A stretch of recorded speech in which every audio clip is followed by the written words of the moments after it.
confirmar por el chat si se nos ve y se nos oye bien. Si podéis hacernos ese favor. Hemos empezado la grabación también. Veo por ahí a alguien escribiendo, así que espero que eso signifique que se nos ve y se nos oye bien. Sí, vale, muy bien. Muchísimas gracias. Mira, me contestan por aquí. Muchas gracias. Y Cassandra, que veo que está. Vale. Se oye bien y se ve. Muchas gracias, Cassandra. Bueno, muchísimas gracias a todos los que os estáis conectando, los que estáis con nosotros aquí en directo. En primer lugar, pues vamos a situar un poquito este día de hoy, el debate que tenemos hoy por delante, que a mí me parece muy interesante. Ayer, 20 de noviembre, fue el Día Mundial de la Infancia. En el año 1959, la ONU declaró el 20 de noviembre el Día Mundial de la Infancia para proteger y llamar la atención sobre los derechos de la infancia. Y 30 años después, en el año 89, se logró acordar un texto final, el texto final, perdón, de la Convención sobre los Derechos del Niño, que ahora mismo pues, es de obligado cumplimiento para todos los países que la han firmado. Entre esos derechos de la infancia, pues obviamente está la salud y la salud mental, con esa definición además que conocemos de salud, haciendo hincapié no solo en la enfermedad, sino en el bienestar. Y hoy pues tenemos para hablarnos de ello pues a Belén Gago, que está por aquí conectada, psicóloga Hola, clínica, doctora en psicología, experta en psicología clínica infantil y la directora de nuestro curso de experto que trata sobre este tema. Y Nerea Pumar, que también es docente de este curso, también es psicóloga clínica y psicoanalista infantil. Bienvenidas a las dos, porque no podíamos tener mejores personas para que nos comenten justamente sobre este tema. Os voy a hacer unas preguntitas. Después vamos a dar paso por si hubiera alguna pregunta de las personas que están unidas ahora mismo en directo desde casa. Y si me queréis dejar por el chat alguna preguntita, yo luego la paso a Belén y a Nerea y las comentamos. Así que vamos allá. Prometo que serán preguntas fáciles que sabéis y sobre todo ya sabéis que a mí siempre me gustan mucho los cotilleos. Me gusta que me contéis de vuestra práctica clínica, del día a día, de los casos que veis. Yo creo que tanto para los estudiantes como cualquier profesional interesado en la salud mental infantil, pues siempre que hablamos de la práctica es algo muchísimo, muchísimo más jugoso y más interesante. Vamos a hablar de qué síntomas, ¿vale?, manifiestan hoy en día los niños. Nuestra charla de hoy tiene por título Síntomas psicológicos en las infancias de hoy y enfoques psicoterapéuticos de estos síntomas. Entonces, ¿qué síntomas manifiestan estos niños hoy? ¿Cómo los cambios sociales que estamos viviendo están influyendo en esta presentación de síntomas en la infancia? Por ejemplo, pienso en acceso a pantallas, sobreestimulación, menos tiempo en familia. Comentarme cómo es esa sintomatología de hoy en día en los niños. Bueno, yo lo primero que se me viene a la cabeza con esto y que me estoy encontrando mucho también en el CESMIC últimamente es el tema de los problemas de lenguaje y TEA, ¿no? Bueno, que estamos viendo todo constantemente rasgos y cuestiones TEA, ¿no? Y me hace pensar en esto, ¿no? Yo vivo en Barcelona y lo veo muchísimo constantemente, ¿no? De pues niños muy pequeños con pantallas, ¿no? Con poco contacto visual con sus padres, ¿no? Se pierde mucho el juego. En la sala de espera lo vemos también, ¿no? De ir a buscar a un niño y que esté pues él con un móvil, el adulto con otro, ¿no? Y donde falta mucha palabra, ¿no? Y estaba viendo como muchísimo aumento de problemas de lenguaje y de desconexión, que yo creo que todo esto está interfiriendo muchísimo, ¿no? El no poder hablar con los niños, ¿no? El otro día tenía una primera visita en el CESMIC de un niño precisamente de 4 o 5 años que venía con un diagnóstico ya de autismo del CDA, de detección temprana, y me quedé como muy pillada porque los padres, bueno, es un niño que no habla, ¿no? Y no tiene lenguaje, y entonces los padres pues estaban como muy expectantes de esto, de a ver cuándo va a hablar, ¿no? Y me quedé pensando porque en toda la consulta, yo tengo como el despacho que detrás están como todos los juguetes, ¿no? Estaba hablando con los padres, el niño estaba detrás jugando y curioseando las cosas, y los padres no se dirigieron visualmente en ningún momento al niño, ni siquiera verbalmente, ¿no? Y entonces esto me hizo pensar mucho en este sentido, ¿no? Creo que hay mucho de esto, de no hablar, de no jugar, de no espacios de simbolismo y mucha pantalla que obtura y que lleva a los niños a estar muy solos y jugando y con contenidos que no pueden interpretar, ¿no? Entonces a mí se me viene mucho esto, que está muy en boga ahora el tema del autismo, de problemas de lenguaje también. Ujú.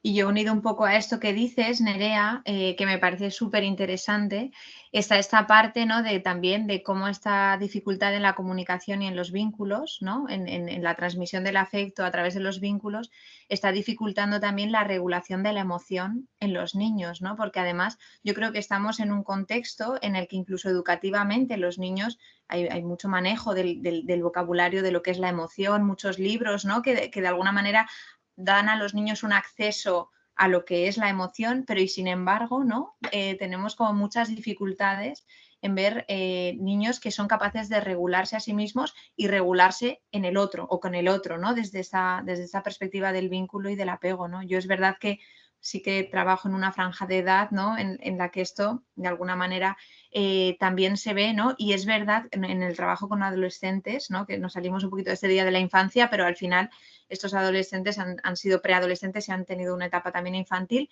y lo que vamos viendo, ¿no? Es el empobrecimiento en el discurso de los adolescentes, ¿no? A la hora de poder hablar de sí mismos, de lo que sienten, de lo que piensan, de cómo son sus relaciones, a la hora de poder simbolizar, ¿no?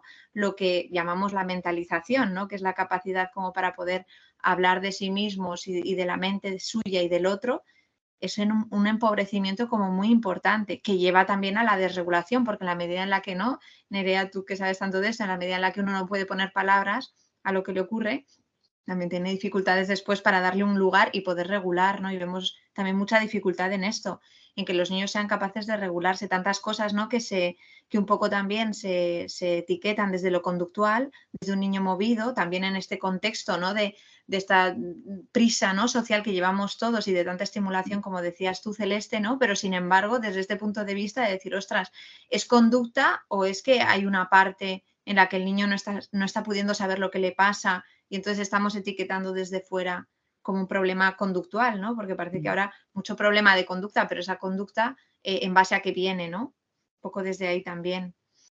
Sí, hay mucho desborde, ¿no? Yo creo que un poco es esto lo que se ve también. Y mucho desborde parental, que claro, al final lo del vínculo es fundamental porque todo se construye a través de ahí, ¿no? El lenguaje, todo, lo emocional es lo básico que se construye, ¿no? Y a partir de ahí viene todo lo demás. Y me parece que es fundamental en el sentido de que, ¿no? Está como toda la exigencia puesto en los niños, ¿no? De las demandas de derivación, todo, en lo conductual y que aprenda a regularse, no sabe controlarse, se porta mal, ¿no? Es todo el rato este acento cuando realmente lo que hay debajo es un niño no puede aprender a regularse si tú no le has ayudado como adulto a regularse, ¿no? Un niño no puede estar regulado si tú estás desbordado acompañándolo, ¿no? Hoy lo veía como, es que me van a venir muchos ejemplos porque estamos todo el rato en la clínica, ¿no? Y al final empecé a hablar de, hoy tenía una primera visita y otra vez voy a un CAP y entonces hago pues primeras visitas ahí y filtro un poco y entonces era una cosa más ansiosa, ¿no? Una niña que estaba teniendo como mucha ansiedad, pero la mamá estaba como muy desbordada y entonces cada vez que la niña se desbordaba, ella se ponía a llorar porque lo pasa muy mal conectando con este malestar de la niña, ¿no? Entonces, claro, todo esto genera un nivel de no contención y de sufrimiento como muy elevados, ¿no? Entonces, al final es como trabajar esto es lo que ayuda después también al niño, ¿no? Más que poner el acento solo en el niño, ¿no? Entonces, hay mucho de desborde y también el tema de los límites, yo creo, de como mucha culpa y mucho malestar de los padres en poder poner un límite, como si eso fuera no querer a tu hijo o no protegerlo, y al final los límites tienen una función muy importante, ¿no? Que es poder proteger también. Entonces, yo creo que hay todo un tema también cultural de papás, de generaciones de los que vemos ahora como papás, que han sufrido pues un nivel de, a lo mejor, de autoridad o de castigos que ahora no quieren repetir, pero que nos hemos pasado un poco al otro lado, ¿no? Y es la permisividad absoluta, que luego, pues como decía Belén, ¿no? Luego llegan los adolescentes que están súper angustiados porque no pueden limitarse y no pueden frenar y no pueden, ¿no? Y luego todo el tema, destacaría también todo el tema de la hiperactividad, porque me parece fundamental también, ¿no? Y que está tan en boga también, ¿no? Todo lo que nos derivan constantemente de posible TDAH y que está todo puesto en esa conducta y que la hiperactividad significa tantas cosas, ¿no? Significa un niño que puede estar deprimido y que necesita escapar de situaciones de sufrimiento, un niño que está muy angustiado por múltiples situaciones, respuestas ante cosas del contexto, que vemos mucho también, ¿no? Adaptativas de conflictos parentales y ¿no? Muchas cosas. Es que al final es como que tenemos que leer a los niños un poco como el que está manifestando, pero muchas cosas que van más allá de sí mismo muchas veces, ¿no? Y tenemos una sociedad de la velocidad constante y de la rapidez y de la inmediatez, ¿no? Los adultos estamos todo el rato hiperactivados, o sea, los niños, pues al final, ¿no? 4 extraescolares cada día y venga del colegio corriendo a la extraescolar y después hacer deberes, ¿no? Estamos sobreestimulando tanto que llega un punto en el que lo de tener tiempo para aburrirse no existe, ¿no? Y para pensar y para... Estamos muy en el hacer constantemente y esto genera mucha inquietud, yo creo también. Es increíble las agendas que tienen los niños. Yo, amigas que tengo que tienen pequeños, tienen unas agendas escolares y sociales que es una barbaridad. De verdad que es muchísima, muchísima actividad.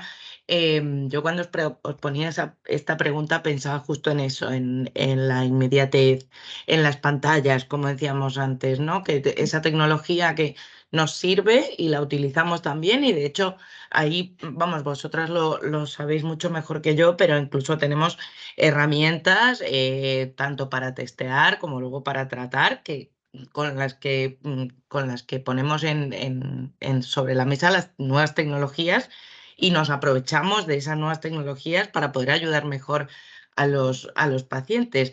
Pero entiendo que todo el día, todo el tiempo, que todo sea una conexión, que todo sea una pantalla, pues debe estar teniendo también implicaciones en la clínica que muestran los niños, ¿no? Como decías tú, Nerea, no es casi como una conexión, pero una desconectada, ¿no? O sea, una desconexión a la vez.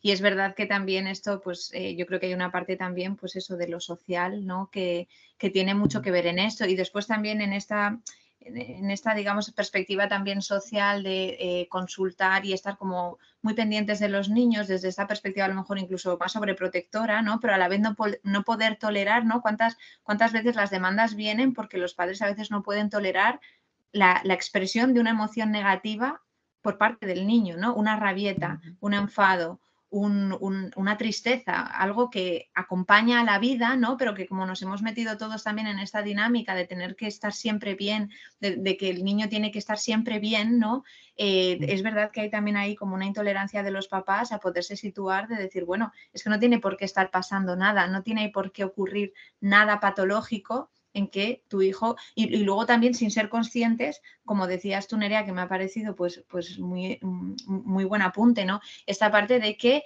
el contexto pasa por el niño, ¿no? ¿Cuántos padres pues que se separan, que tienen un problema familiar con la abuelita, que la abuela se enferma, que fallece el vecino?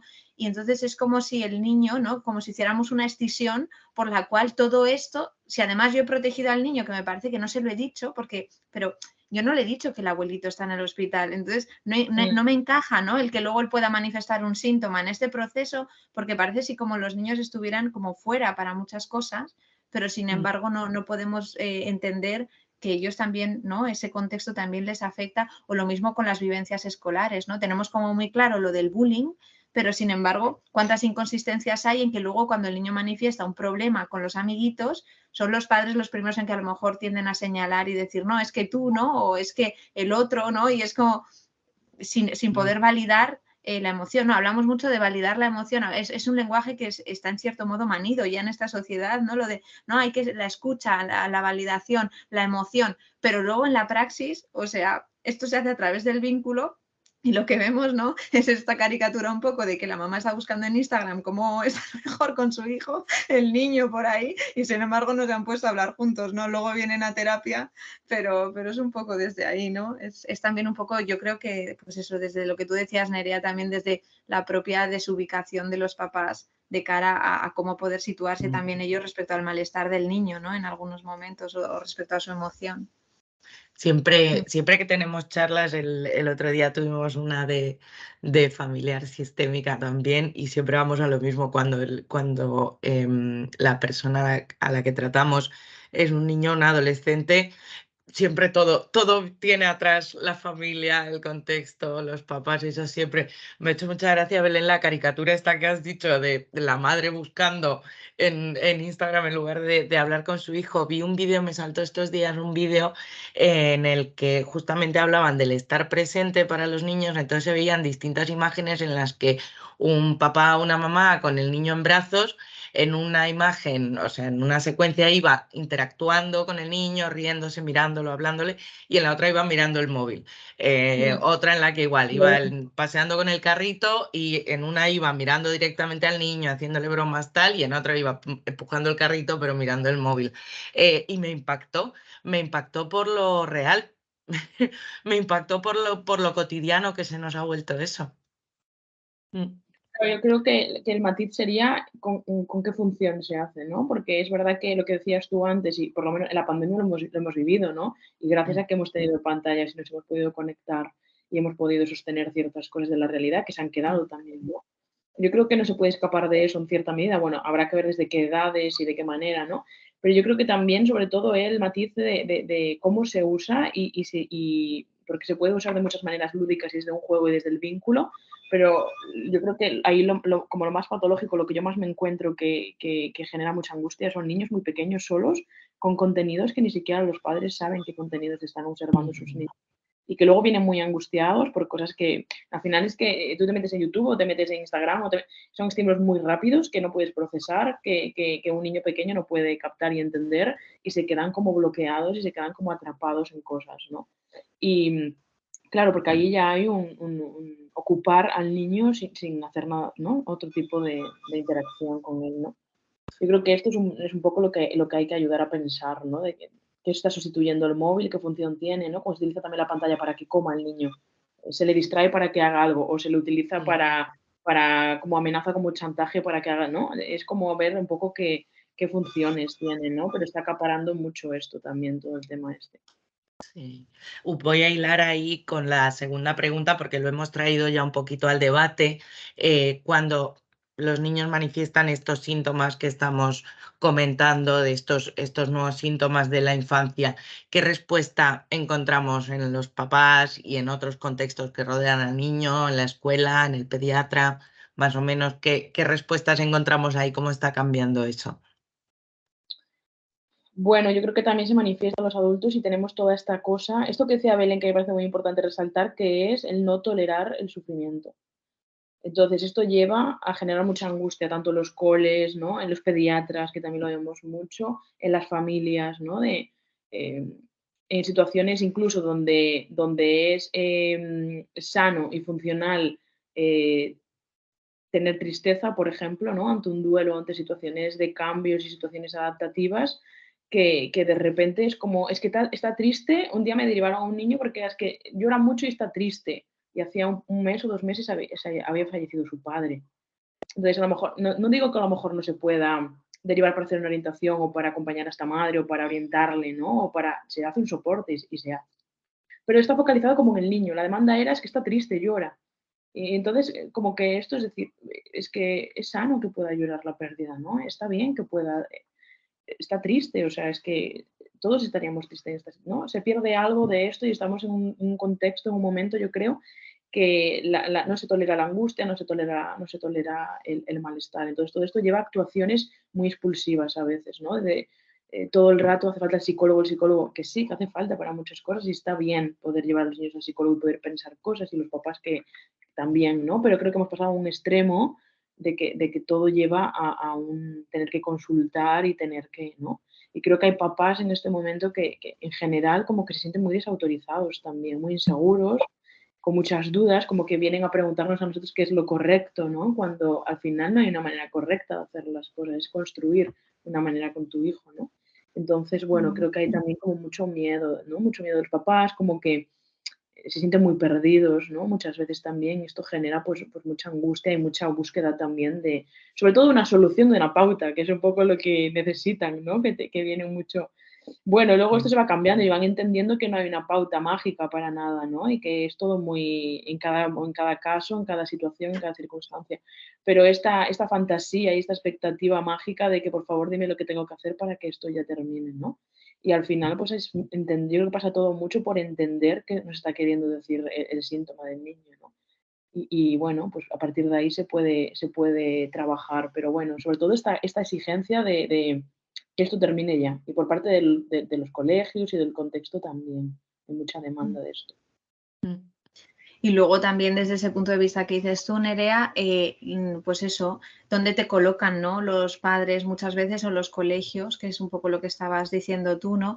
Y la transferencia muchas veces que hacen un terapeuta de funciones que en realidad son maternales o parentales, ¿no? O sea, es verdad, ¿no? En este contexto es cierto que es también, ¿no? Muchas veces tengo que conectar con esta cosa de decir, bueno, pero por ejemplo con los adolescentes, ¿no? Que tanto tema hay con el tema de los límites, ¿no? Venimos aquí para que seas tú la que pones el límite en mi casa. Digo, ya, pero es que este no es mi papel. ¿Sabes? O sea, de alguna manera es verdad que desde la confusión muchas veces, desde ellos no poder situarse, ¿no? Y de alguna manera delegarlo en ti, pero claro, tampoco debemos funcionar en contextos en los que las familias o los niños o los adolescentes o sus padres necesiten un psicólogo para poder funcionar. Para mí esto no es un objeto de terapia, ¿no? Entonces, en ese sentido es verdad que muchas veces la demanda hay que poder traducirla, como decías tú, ¿no, Nerea? Porque muchas veces la demanda con la que van a acudir los padres es un poco esto, o desde el punto de vista de toma, cámbiamelo y cuando, ¿no? Como el que lleva un coche a arreglar y cuando lo tengas, te lo maqueas en el taller y me lo devuelves, ¿no? O también desde este punto de vista de decir, oye, mira, nosotros no podemos más, ahora hazlo tú, ¿no? Y trata, ¿no? Entonces, claro, de ahí yo creo que también es estas fantasías, ¿no? Que muchas veces hacen los padres de, bueno, vamos a venir a ti y como experta, entonces nos vas a dar soluciones, ¿no? O estas cosas que tienen una base de realidad, ¿vale? Pero que es verdad que hay que estar muy atentos porque en esas demandas subyacentemente puede haber elementos que ya vayan a, digamos, hacer fracasar la terapia si no hay una buena psicoeducación, porque a los padres también hay que psicoeducarles respecto al por qué, ¿no? A encuadrarles, ¿no? Muchas veces, pues como decías tú, ¿no? Su interpretación del síntoma en los niños es muy diferente al que luego tú percibes, ¿no? Desde fuera. Pues vienen por un problema de conducta y tú les señalas una emoción, ¿no? O este tipo de cosas. O vienen pensando en que tú les vas a cambiar al niño y entonces les vas a decir, no, es que esto pasa por vosotros, ¿no?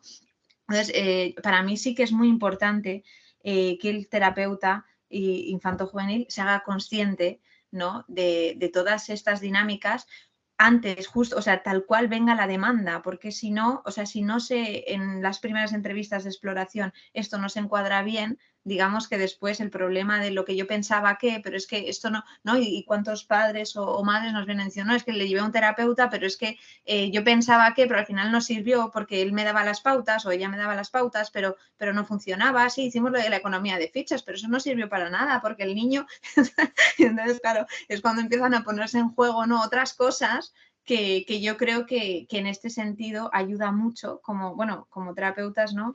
Primero, el ser capaz de identificarlas, ¿no? De dónde te están colocando, incluso en el cole, ¿no? Cuántas veces también, pues los coles también hacen como sus propias demandas desde aquí o lo que tú decías, Nerea, el pediatra, la abuela, todos, ¿no?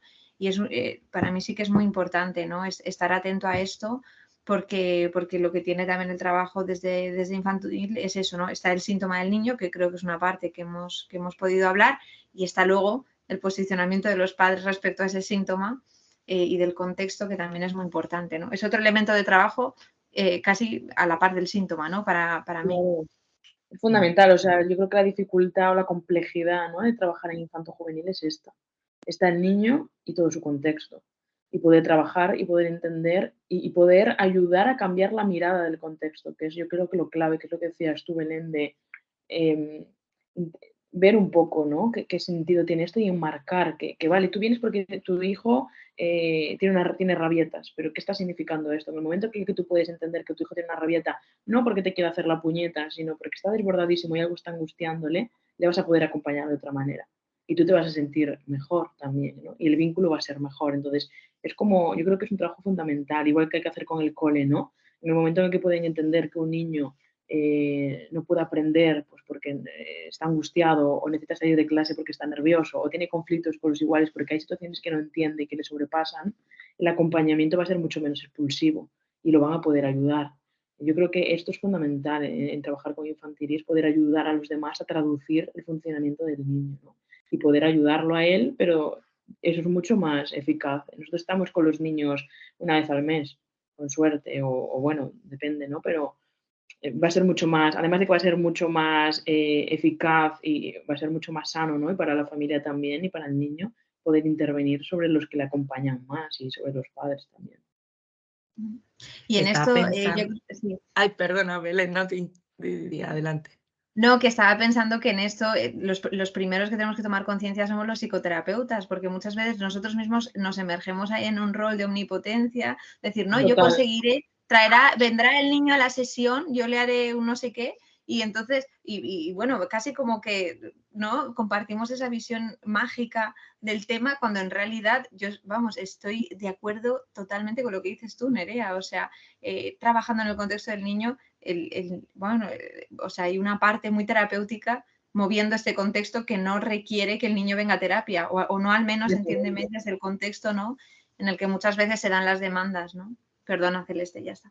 No, que va, si yo estoy aquí, estoy de fondo pensando un montón de cosas al hilo de lo que vais sacando. Estaba pensando en ese encuadre de la demanda como primer movimiento fundamental. Lo hilaba, claro, en todas estas sesiones que estamos haciendo de webinars y de mesas y diálogos que hacemos con distintos profesionales y docentes. Hace poquito hablábamos de la demanda en psicología, no hablábamos de infantil, sino de adultos, pero hablábamos de la búsqueda de legitimación. Entonces yo estaba pensando ahora, cuando los papás vienen buscando el tengo razón, dime que tengo razón, o dime si lo estoy haciendo bien o mal, o dile tú al niño que esto hay que hacerlo así, ¿no? Esa parte de búsqueda de autoridad que mencionaba también Nerea antes, porque se está perdiendo o tienen sensación de no tenerla las generaciones que ahora mismo están siendo papás, y me parece muy importante. O sea, lo iba a hilar con la última pregunta, que ya os la dejo para que sigamos por ese ladito, que es, pues bueno, pues visto todo esto, ¿cuáles son estos síntomas de estas infancias actuales? ¿Cómo responden las figuras parentales y el contexto? ¿Cómo ayudamos desde la psicoterapia, ¿no? Me quedo con eso, que primero, fundamental, analizar la demanda, encuadrarla correctamente, eso lo primero. ¿Qué posturas terapéuticas hay actualmente respecto a la infancia? No sé por dónde tirar aquí. Es como, creo que hay muchas maneras. Yo creo que cada uno tiene que encontrar un poco la manera, pero que lo fundamental es poder dar un espacio de, primero de protección, ¿no? Porque yo, por ejemplo, sí que trabajo en un contexto comprometido, ¿no? A nivel social, por ejemplo, y hay muchas cosas que sí que tenemos. Yo creo que hay un elemento importante trabajando con la infancia, y es que tenemos que tener en cuenta que tenemos una responsabilidad en este sentido, ¿no? Y muchas veces nos encontramos con situaciones de desprotección y con situaciones donde tenemos que tomar medidas y actuar. Yo creo que fundamental es crear un espacio además de protección y poder trabajar en equipo, creo que me parece fundamental también, ¿no? Y pegado a una trabajadora social, si puede ser. Eh, y luego poder escuchar y entender al niño, ¿no? No ir, como decía Belén, en ese, pues venga, vamos a arrancar el síntoma y aquí ya está, vamos a dar una pauta para que no tenga rabietas. Vamos, es que estás cortando la manera de manifestarse del niño, ¿no? Y a lo mejor es la única manera que tiene de poder sacar la angustia. Igual vamos a ver qué está pasando, ¿no? En el momento en el que podemos escuchar a los niños tienen mucha capacidad de expresar, de contar, de confiar, y creo que ahí se abre como un poder, no sé, establecer un puente y poder ir hacia la ayuda, ¿no? Yo creo que una vez se hace eso, luego está claro que va a haber algún momento donde vas a tener que ser más directivo a lo mejor y orientar un poquito a los papás, pero si no entiendes, si no estás pudiendo escuchar lo que está pasando o si no estás intentando encontrar, ¿no?, el significado, creo que te pierdes por el camino. Y a veces podrás entender más y otras menos, y a veces estará como bastante claro y otras veces estarás muy confuso, pero yo creo que es importante permitirse eso. Porque en el momento en el que tú te permites dudar, te permites, no sé, date un tiempo. Creo que es importante el tiempo también. Se me ocurren como muchas cosas y creo que el tiempo también es muy importante. Porque es que es un proceso esto. cosas que vienen ocurriendo desde hace años, ¿cómo las vamos a resolver en una primera visita? ¿No? Muchos padres luego te dicen, bueno, ¿cómo lo has visto? ¿Qué tal? ¿No? Es como, lo estoy conociendo, ya iremos bien, ¿no? Es como poder darse un tiempo, también como profesional, poder darle un tiempo al niño para que confíe, por supuesto, y poder darle un tiempo para entender. Yo creo que esto es fundamental, o sea, poder entender, poder escuchar, poder darse un tiempo y poder también contar con otros compañeros del equipo para poder, bueno, acompañar de la mejor manera posible también, yo creo. Así a grandes rasgos, a ver qué más vamos pensando. Sí que es verdad que es como muy general, ¿no? Lo que es el pensar, ¿no? En la posición terapéutica. Es verdad esto que decías, Nerea. Yo pensaba, ¿no? En esto que has dicho antes de traducir, ¿no? Y pensaba en todo esto que es la función de mentalización, ¿no? Que es tan importante y que de alguna manera como terapeutas también hacemos mucho en infanto-juvenil, ¿no? Como este trabajo continuo, ¿no? Mentalizar al niño para poder de alguna manera traducir esto y hacer de puente para que los padres puedan pensar, ¿no? Sobre él o sobre ella y sobre todas estas cosas que estáis diciendo, ¿no? Sobre estos porqués y todos estos aspectos. Luego pensaba también en esto que has dicho, que me parece muy importante también esto del proceso, y pensaba en que hay que poder tener paciencia como terapeutas y paciencia digamos, trasladar esta paciencia a los padres, porque es verdad que vivimos en esta cosa también de la inmediatez y lo de las etiquetas y qué le pasa y qué diagnóstico, y bueno, yo cuántas veces he tenido que digamos, ayudar a los padres a decir, vamos a sostener esto, espera, puede ser, o sea, que no le voy a poner una etiqueta, ¿no? Y es como que es verdad que muchas veces los papás vienen desde ahí, o muchas veces porque ya les han orientado o porque ya se lo han contado en Instagram, ¿no? Y entonces ven los criterios diagnósticos y tal. O ya lo han leído en la Wikipedia y en Google. Efectivamente, y no pueden, ¿no? A veces pasar a entender que eso simplemente es la definición de algo, pero que en su hijo se puede estar dando como un proceso que, como tú decías, ¿no? Nerea, hay que poder esperar, ¿no? Entonces sí que es verdad que en ese sentido pues está también esta parte, ¿no? Y luego yo también creo que los terapeutas infantiles, infantojuveniles, ¿no? Tenemos esta parte de una actitud curiosa, ¿no? O sea, sí que desde luego, como cada niño es tan diferente, ¿no? A mí lo que me gusta tanto de infanto-juvenil es que estos procesos, al ser procesos que no síntomas, muchas veces, ¿no? Aunque también tenemos síntomas, ¿no? Pero no se dan igual, ¿no? Parece que en la edad adulta todo está como mucho más ahí ya encajonado, ¿no? Aquí todavía estamos viendo como todo en desarrollo, emergiendo, ¿no? Y cambiando continuamente. Entonces yo creo que en ese sentido también tenemos que ser como muy flexibles nosotros y muy curiosos, ¿no? De cara a poder entender que cada niño en su individualidad, cada familia en su individualidad y cada proceso en su individualidad, ¿no? Pensaba ahora en un caso de una niña también que nos derivaron, bueno, que vamos, nos la derivaron tal cual después de un ingreso, o sea, quiero decir, esta niña había llegado a tener conductas como muy disruptivas, de incluso a llegar con 9, 10 años, a amenazar con un cuchillo a sus papás, quiero decir, era una cosa digamos, de gravedad y de severidad a nivel de funcionamiento, pero ella venía como etiquetada con un TOC. Y además esto se corroboraba porque la tía era TOC. Y la realidad es que es esto que dices, ¿no, Nerea? Que en el tiempo que estuvimos conociendo a esta niña, lo que vimos es que su contexto era tan desorganizado que lo que ella necesitaba continuamente de manera defensiva es ordenar y ordenar y ordenar, pero no no digamos tal cual, ¿no? Como conocemos el TOC en la edad adulta, ¿no? Desde el síntoma de la compulsión, de la obsesión, de todo esto, sino que de alguna manera eso era algo que estaba acompañando su manera de tratar de encajarse para lo que estaba viviendo, una situación, pues como tú dices, Nerea, desde la desprotección, desde la desorganización, desde el no entenderse, desde el no entender lo que me rodea, y entonces el orden, sistemáticamente el orden, ¿no? En el momento en que las cosas de fuera se empezaron a ordenar, los síntomas empezaron, ¿no? Por así decirlo, a regularse también, y desde luego, terminado el proceso, el diagnóstico del TOC en esta niña no lo vimos, ¿no?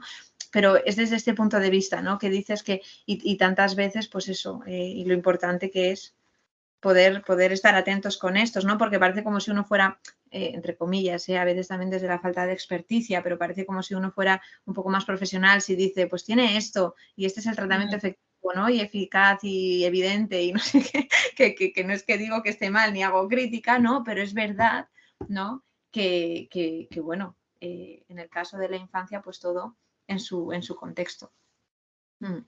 Claro, lo de los diagnósticos creo que es una cosa fundamental a pensar, ¿no? Y pensar que es muy difícil encajar a los niños según diagnósticos de los que manejamos. Es que no se adaptan a las cosas que estamos viendo además en este momento, ¿no? Y se quedan muy cortos, porque son cosas muy descriptivas y de cajones donde no podemos encajonar. Entonces a mí se me hace muy complicado. Me calma el pensar que, bueno, que está bien, que son niños, que están en movimiento, en crecimiento, y pensar en esto que se dice de que los diagnósticos se escriben con lápiz. Y creo que es importante, aunque esto nos genera luego como profesionales sentirnos totalmente angustiados e inseguros, ¿no? Decirle a unos padres, pues no tengo claro esto, veo estas cosas, veo esto, no me encaja dentro de aquí, vamos a ir viendo cómo se va desarrollando todo. Y esto parece que no, como que te coloca en un lugar, ¿no? De no saber, pero es que a lo mejor a veces no sabemos demasiado Es lo que una tenemos en mentalidad el muy día. heredada del modelo biomédico, ¿no? Del deme usted el diagnóstico y entonces deme usted Claro, el remedio y entonces cúreme.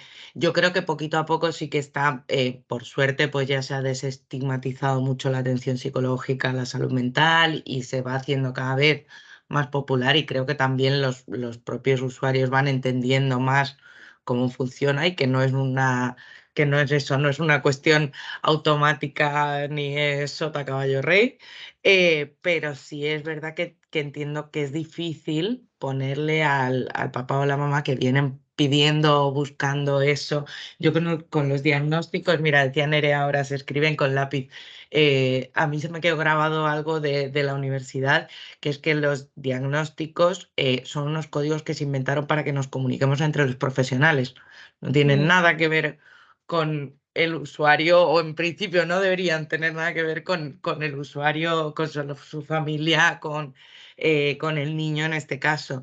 Y a lo mejor habría que quitarle justo en ese encuadre que decía Belén, que era el primer paso, encuadremos esto bien, la demanda y cómo lo vamos a hacer, pues verá ahí cómo manejamos los diagnósticos para que no nos quedemos en la etiqueta.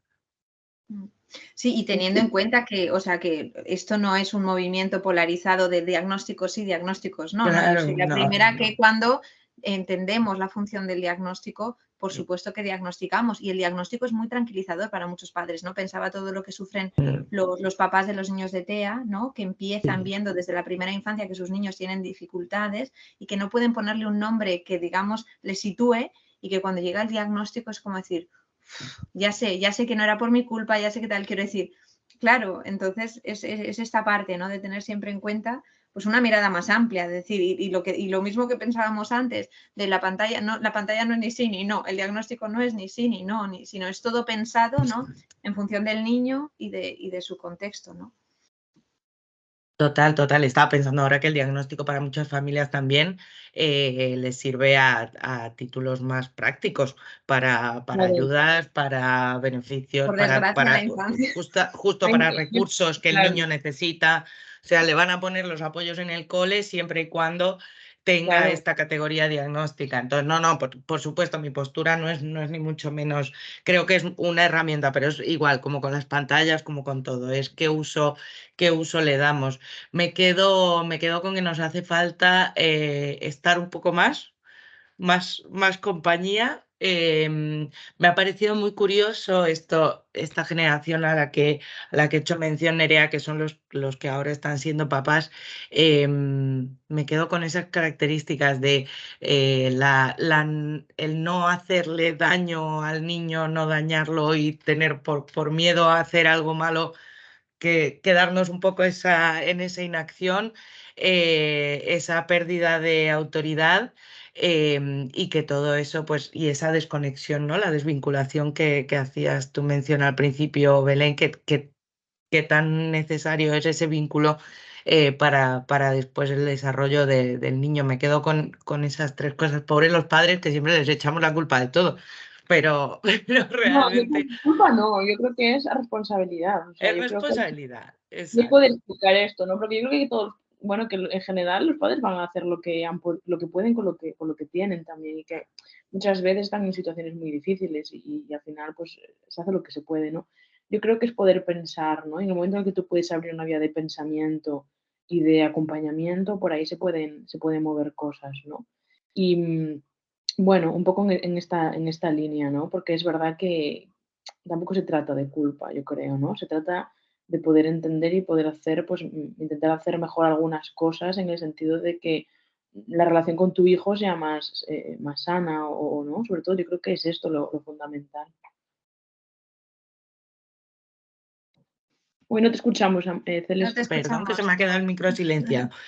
Estoy acatarradísima y entonces tengo un montón de tos. Decía que es darles las herramientas, obviamente, es darles las herramientas para ponerlas ahí. Me quedo con la parte del encuadre como parte terapéutica, el encuadrar bien la demanda primero y qué se espera del proceso terapéutico, cómo va a ser y poder situarnos bien ahí nosotros. Y rescato también la parte de psicoeducación. Decíais antes, al final lo que hacemos mucho es psicoeducar y psicoeducar a las familias, a los padres, al propio niño también o adolescente, ponerle nombre, ese nombre que no tienen las cosas porque ya no nos comunicamos como antes, ¿no? Mm. Mm. Me parece una parte muy bonita y me parece una conclusión muy chula de este debate de hoy. Pues estas son las infancias nuevas que tenemos y nos toca aprender sobre ellas. Cuéntanos ahí, yo quería, Belén, que me contaras un poquito, porque tú eres pues, la coordinadora de este curso de experto que tenemos de infanto juvenil en AMIR. Cómo desde el máster abordáis esto, cómo se presentan pues, todos estos nuevos síntomas, este abordaje terapéutico. El curso, bueno, el curso está chulísimo. Vamos, viendo, pero todas las clases. El curso online es así, son 15 créditos, 12 meses de acceso a contenidos. Sé que tiene título de la UDIMA también.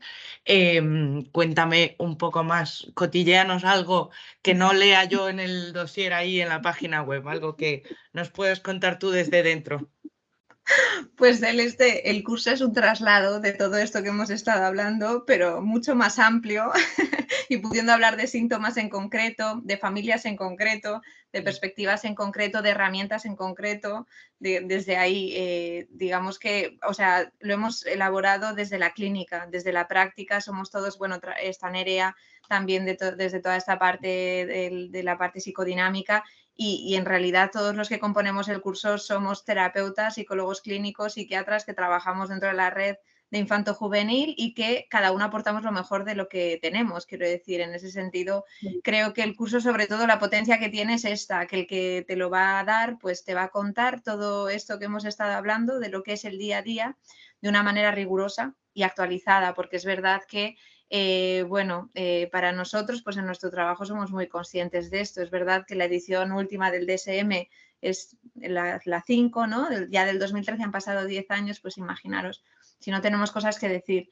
Y además es verdad que también traslada preocupaciones, digamos, o cosas que se están moviendo en las clínicas actuales. Todo este tema de las autolesiones, todo el tema de la identidad de género, todas estas cosas, el duelo, por toda esta parte de la pandemia que también hemos vivido. Quiero decir, al final son contextos en los que los hemos trasladado tal cual los hemos encontrado en la práctica clínica. Lo que lo estáis seguimos viendo en la actualizando. clínica trasladado a esa revisión más teórica y abordaje de casos. Quería aprovechar para decirle a la gente que está conectada en directo que si tienen alguna duda, pregunta para Nerea, para Belén. Para mí no, que yo no soy experta, yo organizo. No, os iba a decir, Belén es una mujer a la que le gustan los retos y los desafíos. A ella no le gustan las cosas sencillas. Entonces, hay dos cosas que tú has hecho en este curso como Cordi que a mí me han encantado, que es, primero, coger profesionales en práctica clínica actual, que eso es algo que a mí me gusta mucho y sé que es muy difícil porque todos van con las agendas apretadísimas, porque no tienen tiempo, porque es muy, muy difícil compaginar, pero eso es algo que me ha encantado, que hayas armado así el equipo docente. Y otra cosa, que ahí voy con que a ti te gusta todo complejo y por eso me gusta, es que has cogido a gente de distinto background teórico. Has cogido gente de enfoque más psicoanalítico, gente más cognitivo-conductual, has cogido gente de sistémica y eso es algo que a mí me chifla, me chifla, me chifla. Yo como psicóloga y como estudiante de psicología y estudiante de otros cursos de posgrado que he hecho a lo largo de mi carrera, me da mucha rabia cuando un curso se centra solamente en un enfoque, porque sabemos que ni bio, ni psico, ni social, que es todo, que es todo a la vez, porque sabemos que no es ni todo conductual, ni todo cognitivo, ni es, sabemos que es todo. Entonces ese detalle me ha gustado muchísimo, muchísimo, en concreto, bueno, Nerea, que viene de esta parte más psicoanalítica, ¿no? Más dinámica. Sí, Y el pero me feedback que parece muy bien. recibimos de los alumnos es este, ¿no? Es decir, oye, es que cada uno luego se identifica con ciertos modelos, pero la práctica es ecléctica, o sea, esto es así. Y nos ayuda a pensar desde todos los puntos y desde luego, bueno, no sé lo de los retos, pero amplia de miras también. Lo Entonces puedo decir, hay llevamos que ya tener, muchos años ya.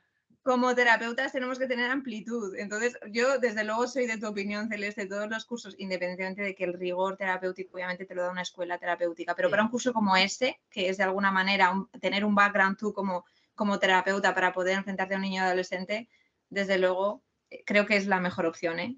Y además, contamos con gente muy guay como Nerea. Qué bien. Os voy a leer que ha puesto por aquí Andy, muchas gracias. Nos dice, la exposición a gratificaciones continuas e inmediatas, por ejemplo, en forma de vídeos de TikTok, pueden deteriorar a la larga la capacidad de enfocar y mantener la atención. Y esta es la verdadera pregunta, ¿de forma permanente en el niño o es aún temprano para determinarlo? O sea, esta afectación de la atención, que ya sabemos que es cierta, puede tener entiendo Andy que la preguntaba por si la consecuencia que tiene la afectación de la atención, si puede ser permanente, si puede ser algo que al final repercuta a largo plazo. Yo creo que ahí interfiere un poco claro, no es lo mismo esto cuando se tiene 10 años que cuando es un niño de 1 o 2 que se está formando, ¿no? No tiene el mismo impacto, un niño que solo aprende bueno, que solo está en las pantallas y está constantemente estimulado sobre esto, yo creo que tiene una mayor repercusión que un adolescente que está de repente enganchado al videojuego, ¿no? Entonces yo creo que depende un poco en qué momento de la estructura psíquica del niño esto está pasando. No sé hasta qué punto hay algo de eso que sea para siempre, porque yo creo que cuando pasa, o sea, ¿cómo lo explico? No sé cuántos daños puede hacer eso, ¿no? Pero sí que vemos niños muy pequeños que están muy afectados y que esto está muy presente. Entonces, seguramente haya otras cosas, pero yo creo que una sobreexposición en edades muy tempranas sí que puede impactar, pero sobre todo porque va a interferir en el pensamiento, en el simbolismo, ¿no? En las funciones ejecutivas como la atención, o sea, es que todo eso se está desarrollando. Entonces, si no estimulamos y en un contexto empobrecido donde todo es la pantalla, todo esto va a estar bastante tocado. Yo creo que, y también del tiempo de exposición, obviamente, no es lo mismo un ratito, un fin de semana, que estar todo el día pegado a la pantalla. Pero yo creo que sobre todo, ¿en qué momento es esta exposición? Sé que hay muchos estudios en marcha de sistemas dopaminérgicos, ¿no? Con respecto a la atención y este tema de los estímulos continuos. Perdona, Belén, que ibas a responder. No, justo estaba, Celeste, un poco enlazando con lo que tú dices, que hay una parte neurobiológica aquí que también puede explicar, ¿no? Yo no conozco, sí que es verdad que dentro del curso pues también abordamos toda esta parte, ¿no? De la neurobiología porque creemos que es importante y es otra parte, ¿no? O sea, hasta qué punto, obviamente, todo esto si se traslada al funcionamiento y a la estructura del cerebro, por supuesto que también podemos esperar cambios funcionales y estructurales en el cerebro de los niños, ¿no? Claro, entiendo que con lo que decía Nerea, cuanto más temprana y más continuada y más permanente sea la exposición a cualquier estímulo que pueda resultar nocivo de alguna manera, pues más permanente o más a largo plazo será el impacto que tenga. Andy, no sé si hemos respondido a tu pregunta o te hemos liado más, no lo tengo claro. Creo que nos estás contestando por ahí. Nada, gracias a ti, os agradezco, Andy, por la respuesta. Gracias a ti por la pregunta, porque me parece muy interesante. Y sí es verdad que yo he estado leyendo cositas hace poco de neurobio con relación a alteraciones dopaminérgicas, que sabemos que eso que después se hacen estructurales, que empieza siendo una cuestión funcional, que en un cerebrito en desarrollo, pues al final termina siendo estructural. Pues os agradezco muchísimo el día de hoy. Nos quedamos con esto, que ayer día 20 pues fue el Día de la Infancia, que por suerte tenemos este día y hemos alcanzado muchos acuerdos. en los que tenemos unos mínimos, entre ellos la salud, entre ellos la salud mental. Me quedo con que cada vez lo tenemos más desestigmatizado, ya hasta el punto que vamos, ya como hemos hablado antes, vamos al psicólogo a decirle si está bien que le eche la bronca al niño porque no hizo la cama, pero bueno, ahí un poco pues trabajaremos en psicoeducación y en ese encuadre terapéutico, como nos decíais vosotros, pues para acompañar a los papás que vamos, a mí me parece de las cosas más difíciles de la vida. Yo no soy mamá y me parece una de las cosas, pero brutales. O sea, acompañar a alguien en su crecimiento, en su desarrollo, debe ya de ser algo muy, muy complejo. Así que, por suerte, estamos ahí para darles apoyo. Y agradeceros a las dos por estar aquí hoy, por compartir este ratito y por compartirnos vuestras experiencias del día a día de la clínica, esos cotilleos que digo yo que a mí me gustan mucho, mucho. Y creo que a todos los que estudiamos y amamos la psicología nos interesan un montón. Gracias, Nerea, por hacerte un Gracias. huequito, que sé que tienes poquito tiempo y tienes muchísimo trabajo. Y Belén, enhorabuena por este equipazo docente que has armado para este máster. De verdad, me encanta. Pues Gracias a vosotros. muchísimas, muchísimas gracias. Buenas tardes a todos y gracias por acompañarnos, a la gente que se ha unido en directo. Hasta luego, Luego, adiós. gracias. Adiós.